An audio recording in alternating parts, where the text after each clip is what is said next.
Okay, so I go to Ollie's and Northcrest Shopping, or no, what is it? I don't know. It's I think it's where that men's warehouse is. I forgot what it's called. It's in that little plaza. You know where Toys R Us is, if it's still there. Ollie's. It's right across from Sears, across from the mall. So anyway, I think there's a Burlington coat factory. I don't know if they're still there, but that little plaza. Anyway, I said Ollie's is like next to that. Anyway, it's like a new store. Anyway, I sat there and the phone was not working. So Trevor lied. And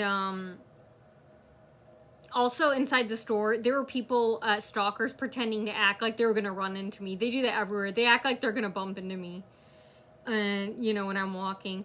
And anyway, so anyway, I'm sitting in the dark in my car, and I notice every time I look up, a car speeds up, like from far away with headlights on, and then there's like a trail of cars. It's like funeral cars in the parking lot, and they're all driving past me and around me and parking around me.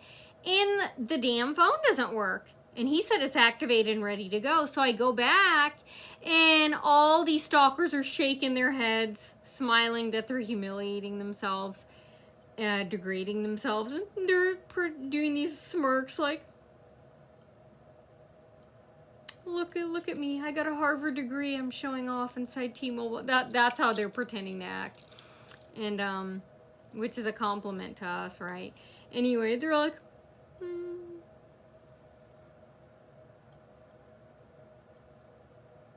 like that. There's probably like 20 of them. And I think it was like the last hour.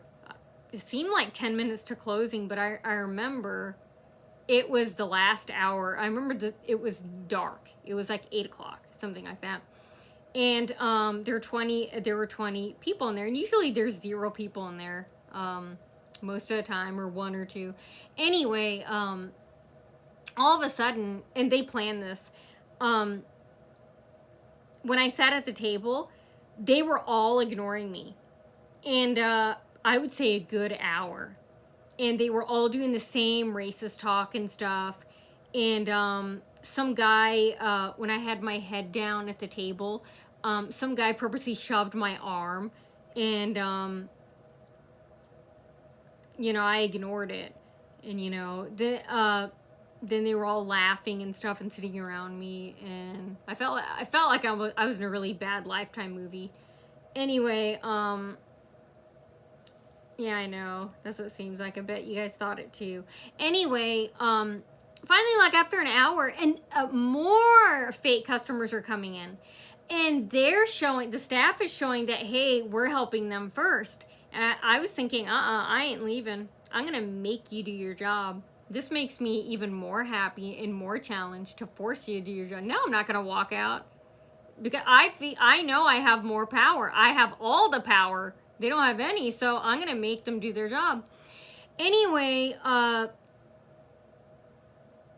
also, he took the pass, when I first came in, that other T-Mobile store that wouldn't take the passcode off, and they can take the passcode off. I did not install any password on the phone I returned at the 4201 location, and they would not take it off. And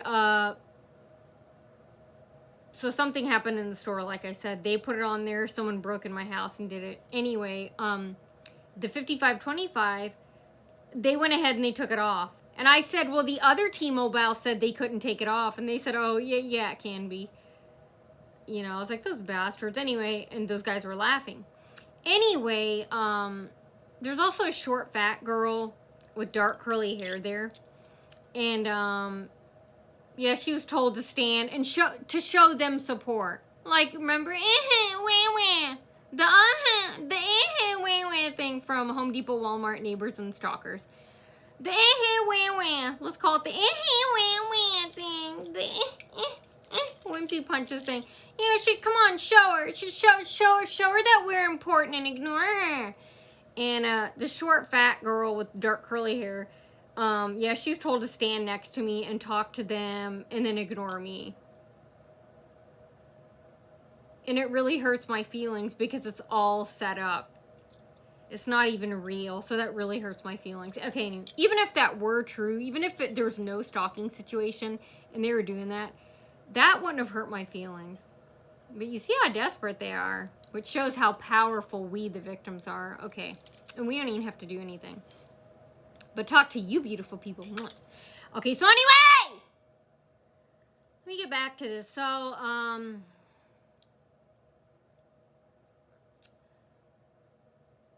okay, so anyway, yeah, like after an hour, the manager, he knows all of this is going on.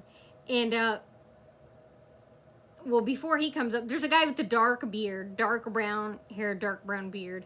And, he was saying, oh, you need help? And he's frowning and snarling. I go, yeah. And then, he goes, well, you know, what do you want? And I said, well, that guy, Trevor, he said that it was activated. It's not even activated because I called T-Mobile.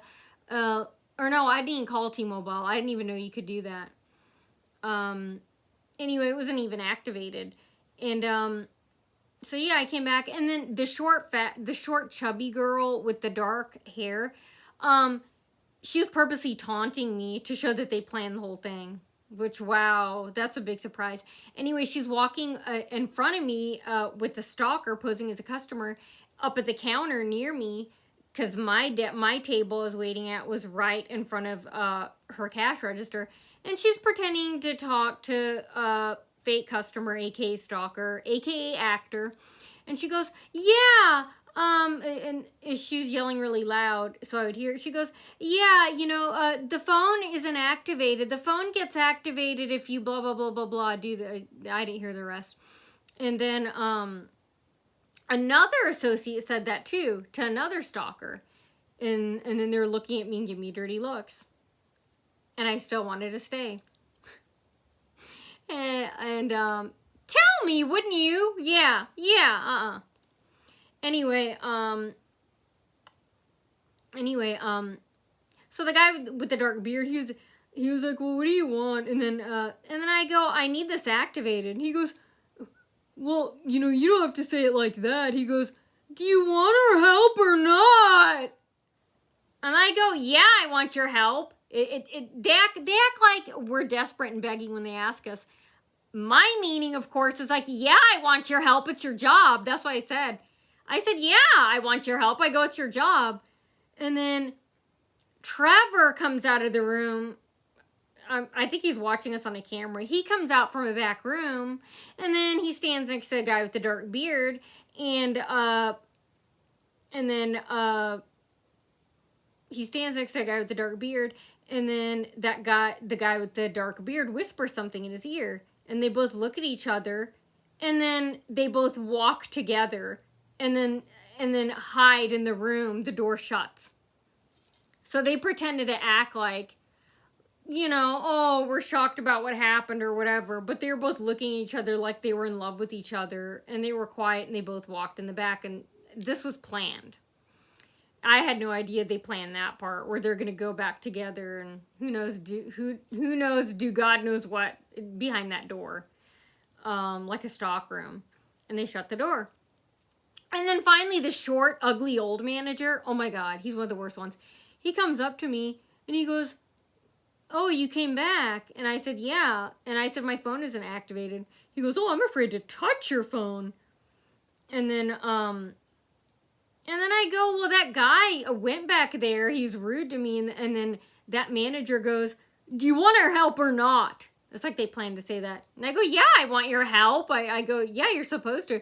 And then he goes, do you know who I am? I'm the manager. I was like, yeah. I didn't say it. I was thinking, yeah, shorty, as old as you are, yeah, I know you're the manager. My point in that is you know everything that's going on. You agreed to this whole entire racist attack. And you plotted and planned with them. The long wait, the racist remarks, the death threats about bombing Muslims back.